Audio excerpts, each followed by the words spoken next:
Welcome to episode 447, Money Haters. When I say to you, that guy is very rich, what do you think I mean? And what do you now believe about him? And if someone were to call you rich, would you be okay with that? Or would you add a caveat like, well, we are all really rich if you think about it, or, well, I'm just very blessed. Today, we're diving into money hating and how, when we do it, we 100% impact our financial results. Let's do this. Welcome to Better Than Happy. I'm Jody Moore, and I'll be your coach today. All right, let's talk about money, shall we? The topic of money is one of the areas that when I first discovered coaching, I was the most aware of the work that I needed to do. I knew that my mindset about money wasn't good, and I knew that that was impacting the results in my life. And I knew that it was complicated and everything, but I knew that my actions had a lot to do with it, but I knew that also my mindset had a lot to do with it. And yet it felt so overwhelming and big and challenging. It felt like sort of a lifelong thing I'd carried around. It was one of those things I'm like, oh, my beliefs are just so deep seated around this issue. It's going to take me forever to make progress. And it was truly one of the areas where I made progress really quickly. And that was so empowering that I got really excited about what else coaching could do in my life. So I've told stories about that before. I'm sure some of them will come up as I record this episode. But I like to talk about money every now and then because I think a lot of you are in that same boat where you recognize your mindset about money isn't where you want it to be. It isn't serving you. And yet it feels challenging to make progress. And by the way, I still have a lot of work to do on my mindset with money, but it's exciting to me to see how much easier it is to shift my thinking than what I originally thought it would be. Okay. So I want to talk about just one aspect of the work that we can do around money because it's layered and complex, but I want to talk about money hating. I'm going to call it money hating because it is so prevalent. It's everywhere. And maybe you participate in money hating a lot and maybe just on occasion. Either way, I just want to bring some awareness to it for you because I promise it's impacting your result with money. And I just want to connect the dots on that so that you can make a conscious decision about it instead of sort of seeing it as just a subject that's funny or, you know, that's just how everybody thinks. It doesn't have to be any of those things. And if it's negatively impacting you, I just want you to be aware of that as your coach. Okay. So first I want to ask you a question. Think about whatever is your main source of income. Maybe it's your job. Maybe it's your spouse's job. Maybe it's both of your jobs. Maybe it is your business. If you're an entrepreneur, maybe you're getting an unemployment check right now because you're unemployed. Maybe you get money from someone else. Whatever's your main source, okay, of income. Maybe it's your only source of income. I want you to consider this. If I said, hey, they're going to give you more money. Like your boss would like to give you a raise, or your spouse's boss wants to give them a raise. Okay, so I'm not talking about inheriting a big windfall just for a minute. Anyway, think about if I said, we want to pay you more money, what would you say? And let's just for now go ahead and assume that we're not going to ask you to do any more work. We don't want any more of your time. We don't need any more effort. We're not giving you more responsibility. We just want to give you a raise because we so appreciate what you've been doing. Okay? Is there anyone that would say, no, thanks, I don't really want that? Pretty rare that anybody would say that, right? Most of us are like, yeah, that would be great. In fact, most of us feel like we're being underpaid if we're working for someone else, right? Or that we should be making more money. We'd love to be making more money. We want more money in our lives. I don't know very many people that would say, no, I don't want more money. More money, more problems. Like, that makes a nice lyric in a song, but in reality, none of us really think that, right? Okay, now here's the next question I have for you. Kind of alluded to this in the intro of the podcast. But when people say, she's very rich, what comes up for you? What do you think? When you look at somebody who's making a lot of money, consider somebody who's making exponentially more money than you are, especially if they're doing something that's in the same sort of line of work that you're doing. Maybe if you're an entrepreneur, maybe they have the same kind of business, or if you work for a company, maybe they're higher up in the company or something like that. Okay. And they're making a lot more money than you are, or just in general, they have a lot of money and you maybe don't think they've earned it. Maybe you see an influencer online, for example, who doesn't appear to necessarily be doing anything except showing up and saying hello and looking pretty, and they're making tons of money. What is your thought about people that have a lot of money? Do you have judgment of people with money? Do you think, and if you do, don't start beating yourself up, okay? This is just some common beliefs that a lot of people share about money. You were taught it at some point, or it was offered to you at some point, so it's not your fault. We just want to become aware of it, okay? Do you think that people that have money are greedy? Do you think that they have their priorities wrong? Do you think that they must be selfish or worldly in some way, that they're not as spiritual, that they're not as righteous, most likely? That they, what is your overall stereotype? If I said, oh, I have this friend I want to introduce you to, this man, he's super rich. What is the picture that comes to your mind? Because I picture a white dude on a yacht or a private jet with some shiny sunglasses and a lot of girls around him who are dressed really skimpy. And he's always drinking some kind of alcohol. And he's very arrogant. He thinks he's better than everyone else. And he's headed to some kind of tropical vacation. That's, in all honesty, that's the picture that comes to my mind. Somebody like that. If you're just like, oh, I got to tell you about this guy I know, he's super rich. What is the picture that comes to your mind? Or I want to tell you about a woman I know, she's super rich. Now, for me, what's interesting as I'm talking about this is I'm noticing that with a woman, I don't have that kind of a picture. I picture a woman who is like dressed really professional, and she's super smart and well-spoken, and she has worked really hard to get where she is, and she's doing a lot of good in the world.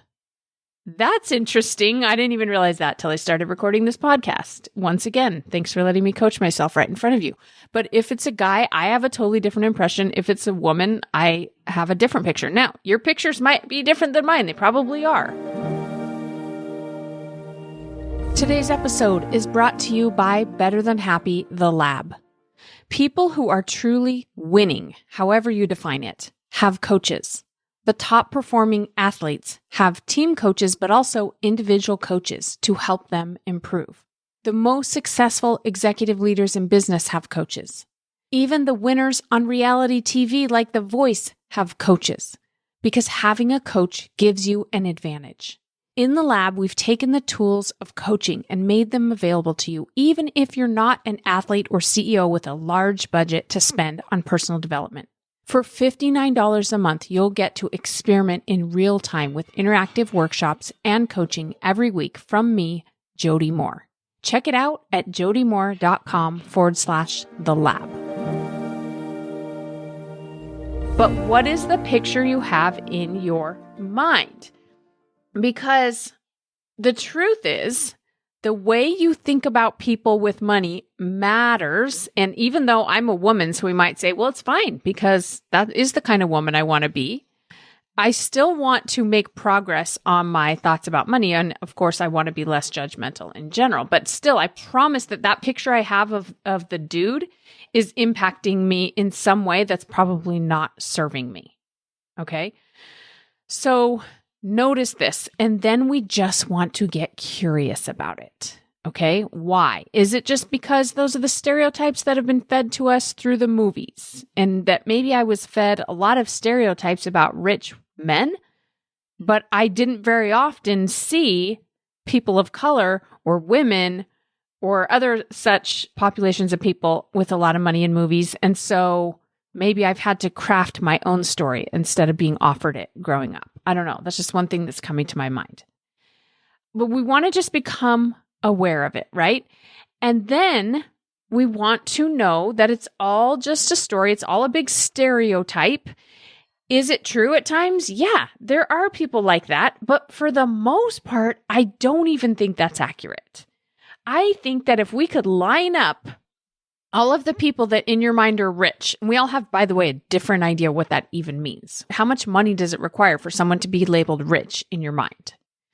But if you take what is really in your mind, like that person's rich, and we lined up all of them who existed in the world, my guess is 80% of them are really good people doing good work with strong morals and values, and who want to help people and who are making a positive contribution and who are creative and leveraging their talents and all of the things that we value, right? There is probably 20% that maybe have ill intentions or are struggling in some other way that looks like selfishness and greediness and all of that. That's not that that doesn't exist, but my guess is that that's actually the minority, right? And this is interesting to know because if I want to be making more money, but somewhere in my mind, I have a belief that people that make more money aren't good people, I promise you I am sabotaging myself in my attempts to make more money. I know it doesn't feel like it. We love to say to ourselves, no, I don't do that. I still apply for promotions. I still work hard. It's just that I don't like people that have this much money for this reason, or I disapprove of people on posting their fancy vacations or whatever it is that you have judgment around. I promise you it is impacting your action line in some way that you may not be aware of, but it is. Your effectiveness at creating more money is going to be diminished if you think that on some level it's possible that you could become a bad person if you have more money. This is really important to understand because I see this as the main thing that is preventing people from progressing around their financial results in the way that they want to. I want you to just start paying attention. Here's another thing to consider. Maybe you feel like you have pretty clean thoughts about people having money. By clean, I mean non-judgmental, kind of open-minded, not stereotypical. But do you have judgment about what they do with that money? Like if I said to you, this person makes millions of dollars a year and they donate to charity and they are using it to put kids through college and they are helping other people who have less and they are philanthropists and they pay their tithing or whatever you might believe religiously, right? Do you have a different opinion of that person with regards to their money than if I said this person makes millions of dollars a year and they like to take really nice vacations and they buy fancy cars and big houses, and that's what they like to do with their money? Just notice it. I'm not saying it's right or wrong. We all have opinions to some degree, but I just want you to notice, do you have some work that you might need to do in cleaning up your thoughts about people with money? Because once again, I promise you your beliefs about other people with money is impacting your own ability to create what you want with money. And if the answer is, well, of course, I think the person that's donating to charity and doing all these other things is doing a better job with money. Of course, Jody Moore, I would think that. Then just ask yourself why. Just why? Now, does it mean that if you're going to make a lot of money, you have to justify that with giving it away or serving others with it? Now, I'm all for you giving it away and serving others with it. I just want you to understand why. Do I think that's necessary? Do I think that that makes me a good person, a good rich person, as opposed to a not good rich person? Because I personally don't believe it does. I think it's a different choice. I think if you choose to be generous and give money and support others and help people, that's going to create a different experience for you in your life. And that might be what you choose to do with your money. And that can be a beautiful thing to do.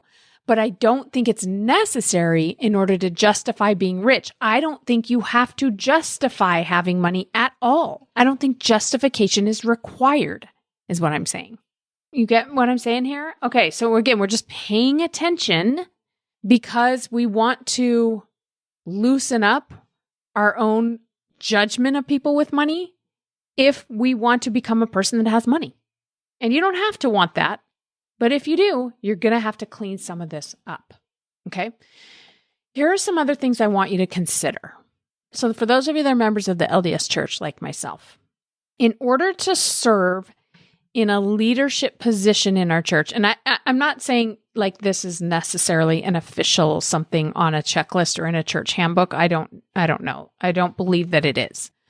I just mean if you take a look at this situation, if you're going to be serving like as an apostle or prophet or somebody that has a big leadership job in the church, that is going to take a significant amount of your time, and you're not going to be getting paid a salary for that. We don't do that in our church, right? I don't know if they get some kind of a living stipend or something maybe, but for the most part, you're not going to be making money off of that church job or calling, we call it, right?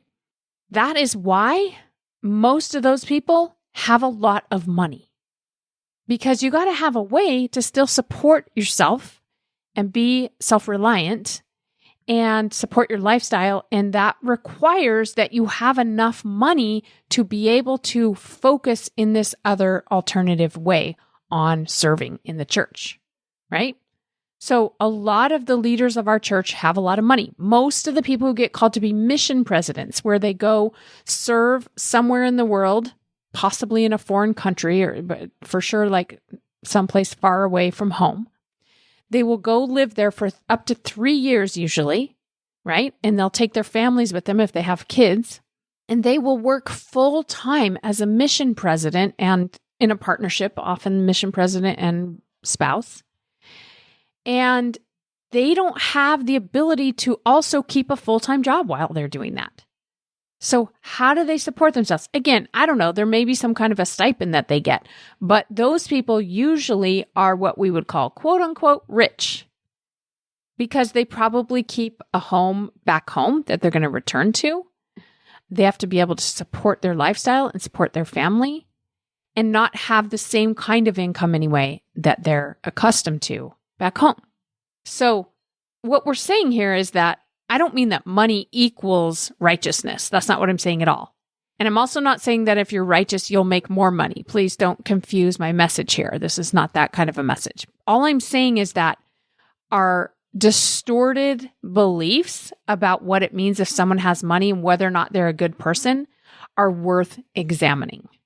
They're just worth examining because they're just beliefs and they're probably inaccurate to some, if not a great degree. And examining them will help you then more consciously choose who you want to be. What kind of person do you want to be in the world? And what do you want your money to look like in the end? Now, I want to touch on just a couple other things that might be coming up for you as we talk about this. One of them is time and effort. Often when I'm talking to people about this subject, they say to me, I do want to have more money. I want to make more money. I want more money flowing into my life. I want to be able to do more with money, both, again, being generous and giving and serving and contributing, as well as enjoying my life. But Jody, I don't want to have to work harder than I am. I'm already working so hard. I'm already putting in so many hours. I'm already exhausted. And so maybe I don't want more money for that reason. So it's not that they don't want more money, just to be clear. It's that they don't want to be more exhausted or overwhelmed. And that is a whole different kind of work that we got to do.